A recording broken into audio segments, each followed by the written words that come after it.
103.2 Dublin City FM. This is Mental Wealth with Brian Greene. If you want to get in touch with the programme, you can email us mentalwealth@dublincityfm.ie. And if you've got any ideas for future programmes, that's the email address to use. On today's programme, I'm in Dunleary and I'm talking to Sue Saunders of the Human Givens Institute. Am I right in saying it's an institute first and foremost? Yes, the Human Givens Institute is an institute of practitioners worldwide, but there's also the Human Givens College, which trains practitioners, and we actually even have Human Givens Foundation, which is a charity that operates mainly in the UK. And that name, Human Givens, it kind of is what it says it is. We are human, and it's about things that we are given. What are we given? What we were given, when we use the term human givens, it's about what is a given, what is a fact about humans, and what do we come into the world with. So one of the things what we come into the world with is we come in with a set of needs, physical needs. First of all, we all need to eat and we need to breathe air and we need to sleep and we need to exercise. We're all very aware of those, and nobody questions the fact that if you don't eat for a couple of days, you're not going to be terribly well at the end of it. But we also have emotional needs. And psychologists have only really in the last probably 50 to 100 years have become really aware of our psychological needs, our emotional needs. Things like we need to feel safe. We need to feel secure in our environment. We need attention. We need to give each other attention. Very important that we give each other attention. Without attention, our brains don't develop properly. We need a sense of autonomy and control, whereby we make our own decisions. We can decide what we're going to wear ourselves and what we're going to eat. We make our own decisions. Obviously, we can't control everything, but a certain amount of control and autonomy. We have a need for friends, for friendship, for intimacy. We have a need to belong to a group, because that's the way we've survived. We have a need for recognition or status. We have a need to feel competent and achieve things in our lives. We have a need to feel for privacy, to have our own, to have certain things private in our life, and meaning and purpose. We all need to feel that our lives have some kind of meaning and purpose. And these have been agreed by psychologists as that all humans have these. And if these are met well, in humans, they tend to be well. They tend to be well physically and emotionally. Is that similar to Maslow's hierarchy of needs? Absolutely. Maslow was one of the first person who actually looked at this, and he made those needs in a hierarchy. There were other people like DC and Ryan and Glasser and various other psychologists who began to recognize these. Absolutely, they're very similar to Maslow's. And if we're lacking some of those attentions to those needs, if that's what I could call them, is that when we get into trouble, and is that when we need to think about therapy? Absolutely. What we find is that if those needs aren't met well in balance, now they're all, getting them all met in balance all the time is practically impossible. But when more than, say, one or two or three of those needs are not met, if someone, for instance, is bereaved, if their spouse has died and they have no attention in their life, and their best friend has gone, and they have no intimacy, they're going to feel, bereft and sad and lonely, because that need for attention's not been met, that need for friendship and intimacy is not being met. Maybe they have less of a sense of belonging to a group, because maybe their spouse was the one who brought them out and socialised with them. That's when people become vulnerable to things like depression or anxiety or problems with sleep or various different problems that people get. That's when we become vulnerable, when our needs are not being met. And I don't need a big red sports car kind of thing. It's not those kind of needs, or monetary kind of things. No. We would see those as what people would want. There's a difference between wants and needs. Needs are what you need to keep yourself well. You do need a certain amount of finance. It'll give you a certain amount of security, but you don't need millions. You need a certain amount to ensure that you can run your life properly. But And that gives you a sense of security. And while they might not directly be good for me, the odd pint with a mate down the pub will be good for me because that's bonding and human chat.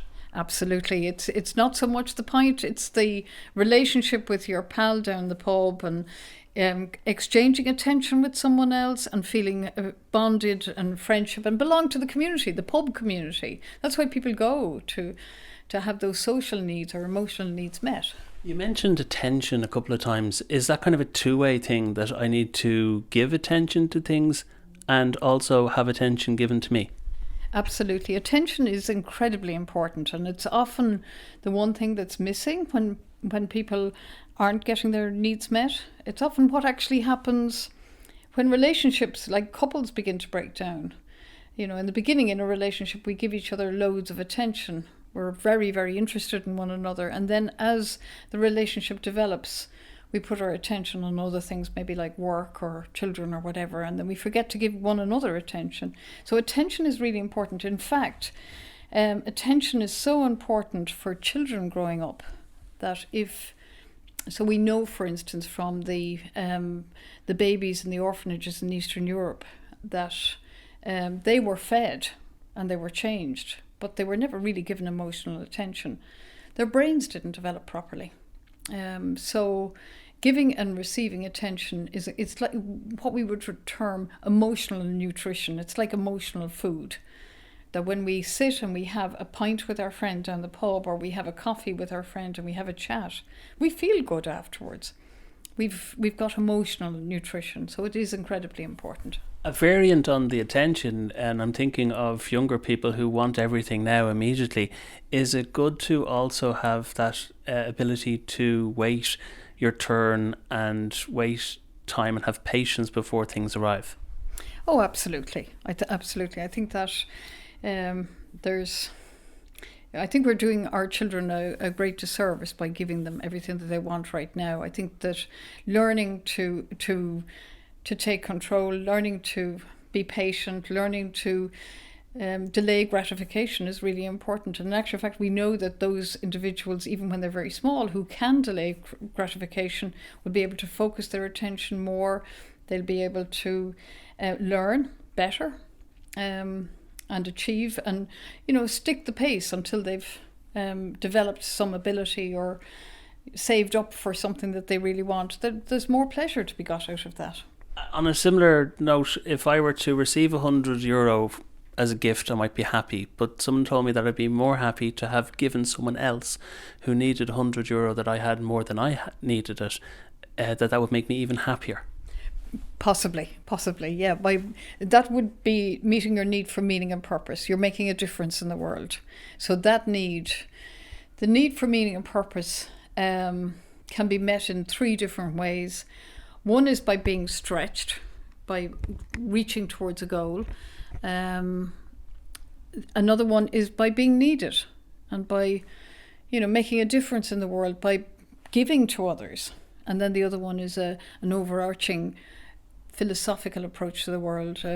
Often we get our sense of meaning and purpose through a spiritual belief or a religious belief. But by giving to others and making a difference and volunteering or giving money to someone else, we feel we're actually helping other people, and that's actually part of being human too. Yes. That's the theory side, and I'm sure that's the layperson's version of the theory side, because I wouldn't understand it at a more clinical level. What about in practice? Can people rock up and access your centres and meet a therapist? Oh, absolutely.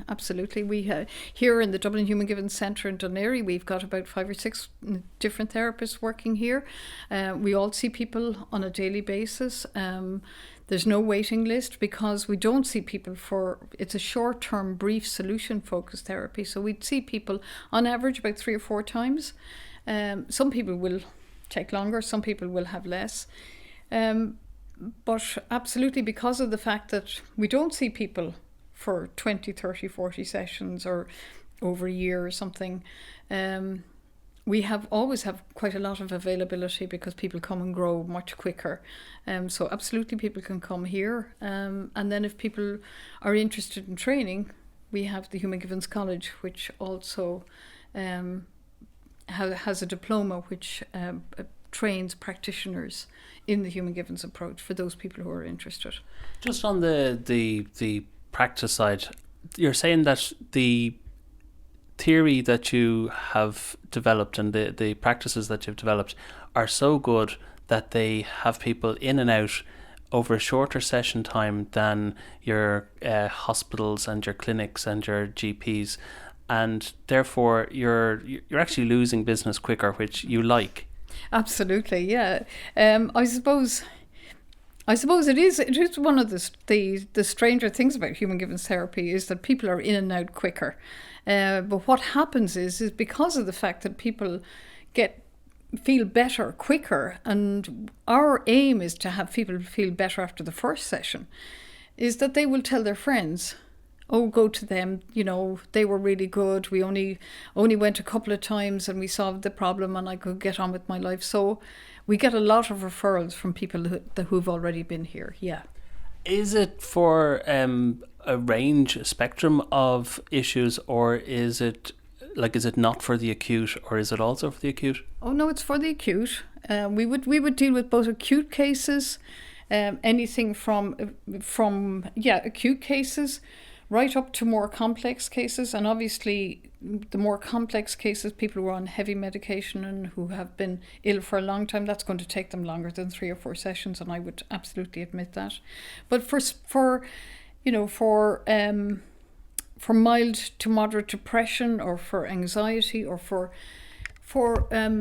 phobias and traumas and things like that, it tends to be very quick and very efficient with people. With phobias and traumas, it can be incredibly quick. And as a result, if somebody's had something like a trauma, we can deal with it very quickly and very efficiently, oftentimes in 1 or 2 sessions, and it makes a huge difference to people. What's the secret sauce? So it's kind of psychotherapy, or it is psychotherapy, but it's a little bit different. Is it the tasks you ask people to do? Is it the places you delve into in story? What is the difference? What's the difference? Well, for me, the difference is how it is informed by neuroscience. And this is one of the things that would set it apart from some of the other therapies.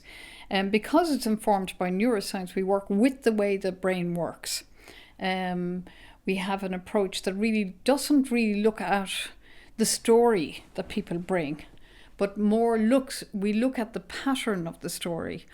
We look at, for instance, if somebody's suffering from anxiety over a period of time, we look at, well, what's triggering that anxiety? Where did it come from? And once we get that, and we can get that quickly, we can actually deal with it very quickly. And it's the techniques we have as well. It's not just a talking therapy. We have developed techniques that really increase the efficiency of the approach. We use a lot of imagination. We'd use guided imagery, visualization, a lot of that type of, which means that it's much more effective, because again, we're using the imagination, we're using the brain's imagination to help a person, rather than just talking. And obviously with neuroscience, the imaging has gotten greater, and they can tell a lot more, and they can see inside our brains as we're in on a slab in an MRI or whatever machines they use nowadays to image. I read somewhere that you look at dreams as well, and the relationship between our health and our dreaming. Yeah, where dreaming came into it is one of our founders, Joe Griffin, who's an Irishman, has studied dreaming for most of his life, and he has developed the expectation fulfillment theory of dreaming. And what that is about is really understanding the amount of dreaming and the kind of dreaming that we do at night. So, for instance, I'll give you an example because sometimes it's difficult to explain. If I'm working in a job and I hear from senior management that there's cuts coming, the first thing that will happen to me is I'll start worrying, is my job going to go? Because my job will mean my security. It could also mean my attention. It also could mean belonging to a group. It could mean lots of different things. It could be where my friends are. So there's a sudden threat to my needs being met. What I do with that, a natural thing that will do with that, is I'll start worrying, and I'll start ruminating, and I'll start thinking up, well, what will happen if I do lose my job?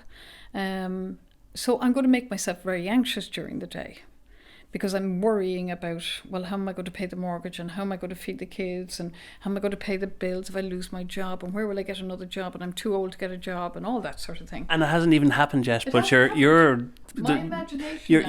kind of taking on all this extra pressure that you're giving yourself. Nobody gave it to you just yet. Yeah, this is all in my imagination. So here's an example of how my imagination can actually cause me trouble.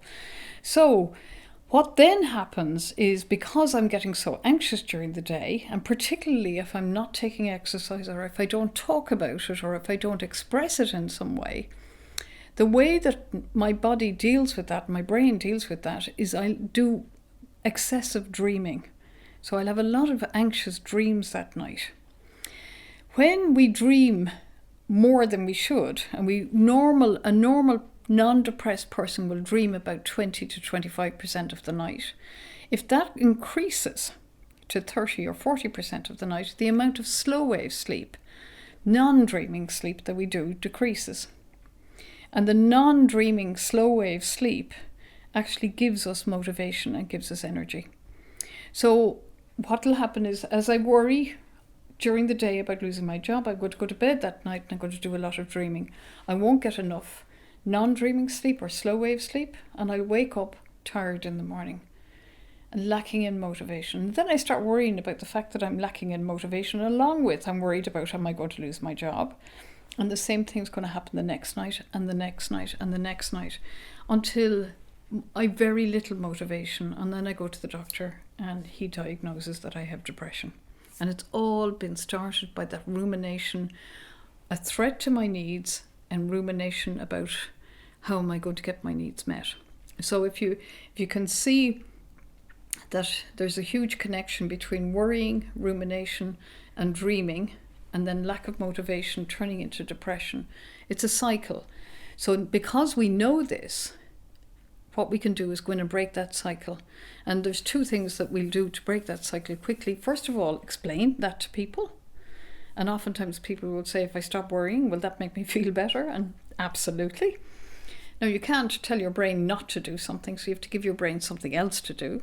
So you get the person to do something else rather than worry. But also what we will do is we'll use your imagination to help you. In that case, your imagination has created scenarios, catastrophe scenarios in your head about what might happen. So if we use your imagination positively to imagine that even if you do lose your job, to remember all of the skills and the experience that you've got, and how possibly you could go out and get another job, or maybe now's the time to go and start that business that you wanted to, or go back to college, and begin to use your imagination positively, then that can really make the person feel much better and much more in control of their lives, reduce the dreaming, increase the non-dreaming sleep, and make them feel better, and they begin to come out of the depression. I've never heard that one before, about the positive imagination. So like suggested things to daydream about, and that conversation with oneself. Absolutely. We use this is one of the things that we use hugely in human givens therapy, is we use the imagination to imagine. If you imagine yourself going for a job interview, what lots of people do is they imagine themselves making a mess of it. Whereas if you imagine yourself doing it really well and answering the questions well and being confident and fluent, you're more likely to do that. So we help people use their imagination to imagine things going right in their life rather than going wrong. So I can't predict the lotto numbers for Saturday night or the Euro Millions for Friday night, which might even be more money. But I actually can imagine myself in a better situation, a happier situation, a more fulsome life. And then just by doing that imagining, it prepares me and opens a way for it to happen in reality. Absolutely. The more you imagine yourself doing something well, the more likely you are to do it well. If you imagine yourself not doing something, falling all over your words and making a mess of things, it's almost like you're more likely to do that. It's not magic, but we tend to do it naturally. Little kids do it. They imagine themselves being a really great footballer or tennis player or a spy or something. Kids use their imagination to imagine what they'd like to achieve, and we need to do the same thing. Sports people do it. We've borrowed this from sports psychology. Good sports people will, for instance, somebody like Pádraig Harrington might imagine himself just playing really good golf. And the more he does that, the more likely he is to play well and to perform well and to stay calm and to take the best shots or whatever. It's the same with footballers or any sport or any performer. Any performer, you're rehearsing success rather than rehearsing failure. The more you rehearse something, the more likely it is to happen. When I was about 8 or 9 years of age, I must have become self-aware, and I realised that I talked to myself. We all talk to ourselves, and we have that inner conversation. But never in my whole life have I ever been in a class or a situation where I've been taught or told and discussed with about this inner thought and conversation. It's like, there you go, you have that, everyone has it, and that this is you talking to yourself and how you're getting on with yourself. Is that a big part of the problem, that we are just left to that? We have these human givens and the innate ability to do things. Some of them become clouded, but that we're never in school taught that you do talk to yourself. Not that you do talk to yourself, and that it is a way of self-love and soothing and abilities. Absolutely. I mean, we would call it, the misuse of your imagination if you worry too much about something. And whereas utilizing your imagination, you can utilize it to remind yourself of things that you've achieved. And you said, look, I've achieved that in the past and I've achieved that. And yes, this is a bit of a stretch for me at the moment, but I've managed things in the past and I can manage this. So it is the self-talk, and it is the imagination, and it is about really recognizing that we all have huge abilities within us. We're all resilient people. We're all determined. We can draw on that and increase our self-confidence and our self-efficacy by imagining ourselves do things well. The more you do that, the more confident you feel, the more steady you are, and the more likely you are to achieve whatever it is that you're going to achieve. And it is around self-talk. It's about encouraging yourself rather than criticizing yourself and giving out to yourself, which we do a lot of as well. There might be people listening on the radio now, and they could start to imagine themselves being more involved in this kind of stuff and maybe taking a course. What courses have you got on? Okay, the way that we do various different courses. We do some short courses for the public, but we also train practitioners, and we do our training through the Human Givens College. Next week we have some courses running in Dublin. They're done on a daily basis, so there are courses that run for a day, and if you're going to take the full diploma, you need to cover 18 of those days as part 1, and then there's a part 2, which is a 2-week residential. So it becomes more complex as you go through it, but those days are open to the public if people are interested. We're doing one on chronic anxiety on Wednesday the 21st. I think it's the 21st, yes. We're doing one on OCD and how to manage OCD, obsessive compulsive disorder, and one on troublesome teenagers on Friday the 23rd, all out in the Marino Institute. All of those days go to make up part of that first stage of the diploma, which is part 1. You need to do about 18 of those days on various different topics. We also do courses on depression, anxiety, addiction, trauma, guided imagery, the use of guided imagery, how to use stories to help people, because stories can be hugely beneficial to help people. And we have a certain number of those days online as well, where Joe Griffin, one of the founders, or Ivan Tyrrell, the other founder, where we filmed their training days, and you can take those online.